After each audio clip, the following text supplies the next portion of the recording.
10 things you didn't know about Shaquille O'Neal. Shaquille O'Neal is one of the most dominant players ever to play in the NBA. In his prime, he was unstoppable and unguardable in the paint. His body was no doubt naturally gifted, but he had to work hard to become the center he was. Shaq was the first overall pick in the 1992 NBA draft by the Orlando Magic. Before he came to the NBA, he was a star in the college. With all the hype that surrounded his draft, there was no doubt he would be that year's first pick. In his first match for the Magic, he took 18 rebounds and made a record for the most rebounds in an NBA debut after Bill Walton in 1974.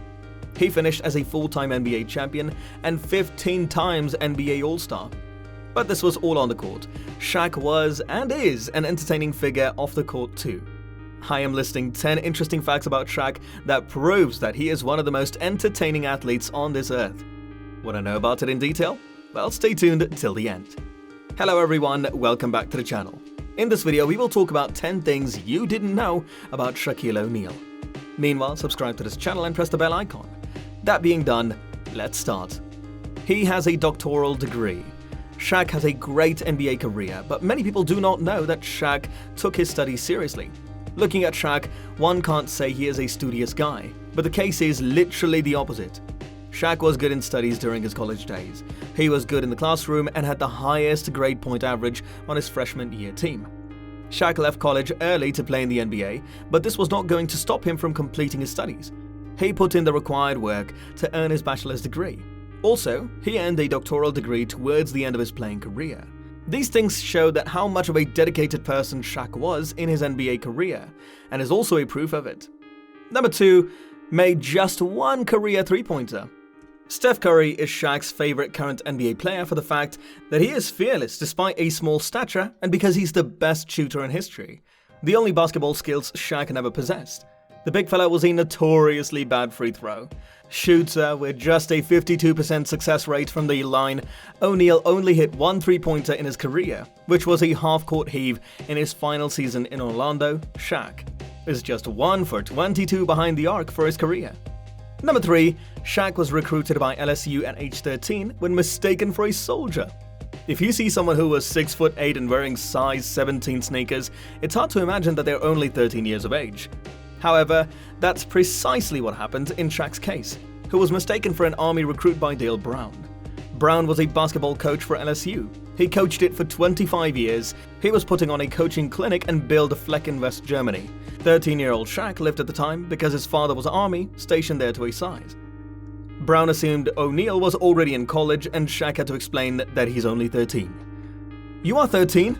Take me to your father immediately," Dale Brown said after he spoke to Shaq's family. He offered him a scholarship on the spot. 5 years after Shaq became a Tiger, he would spend 3 years playing for Coach Brown. Number 4, the NBA had to change the rules for bad boards because of him. There was a two-man conversation with the topic of the most dominant NBA. The big man comes around. Some people believe that's Wilt Chamberlain, and others say it's Shaq.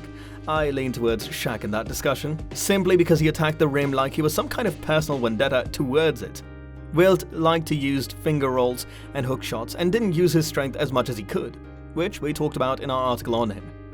In Kobe's words, Shaq had a lot of dog in him and was vicious on the court.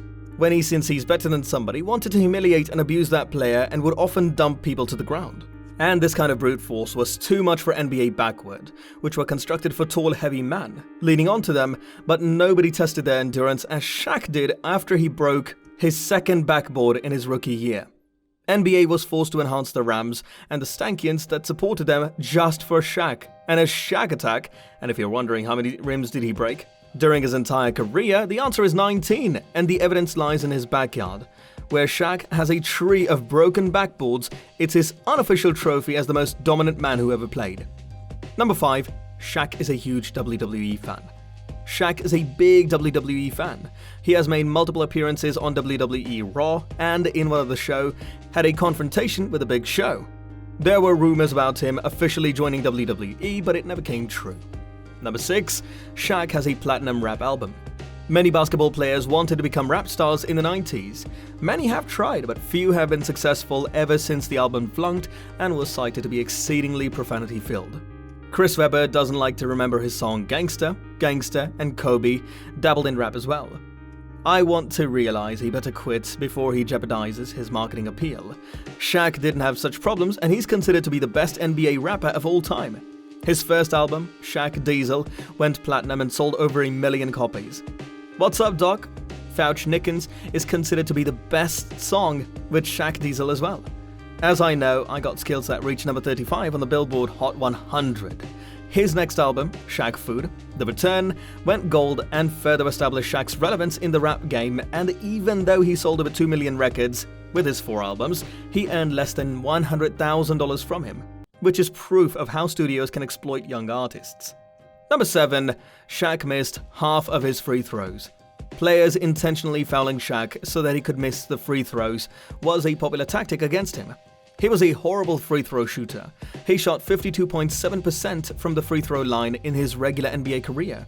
One of the surprising facts about his free throw percentage is that he has never shot more than 60% even once in his 19-year-old NBA career.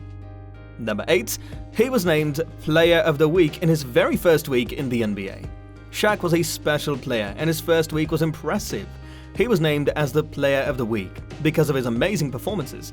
He is the first person to win that award in the first week of a player's NBA career. Number 9. Shaq and Kobe war was real. Shaq and Kobe feud has a full Wikipedia page on it. According to sources, Kobe and Shaq had personal differences and a lot of arguments related to their roles in the team. They both even got into physical altercations during practices. The end result of this feud was Shaq getting traded to Miami and Kobe was retained by the Lakers. Number 10. Shaq's biological father abandoned him. Shaq's song Biological Didn't Bother on his second album was an ode to Sergeant Philip Harrison, who raised Shaq and who Shaq called his father. Based on CL Smooth Verse 1, Troy Biological Didn't Bother was also sort of a diss track to his real dad and a way for young Shaquille to express his feelings. James Toney, Shaq's real dad, was convicted of drug addiction problems and was sentenced to jail when Shaq was an infant. Once he got out, Toney elected not to reconnect with Shaq, and the NBA legend never met his father until he was 44. They finally reconciled in 2016 and met in a restaurant, Shack Off in Eden, which coincidentally happened to be below Toney's apartment. O'Neal forgave his dad and said that he doesn't judge them. Even though they don't see each other that often, Shaq and his biological father now speak on the phone from time to time, and Toney has also met his grandchildren. So, what are your thoughts on this? Let us know in the comments down below. And that's all for the day, guys. If you found this video interesting, make sure to hit the like button. Also, subscribe to the channel and press the bell icon to never miss an update from us. Thank you for watching. We'll see you at the next one. Until then, peace.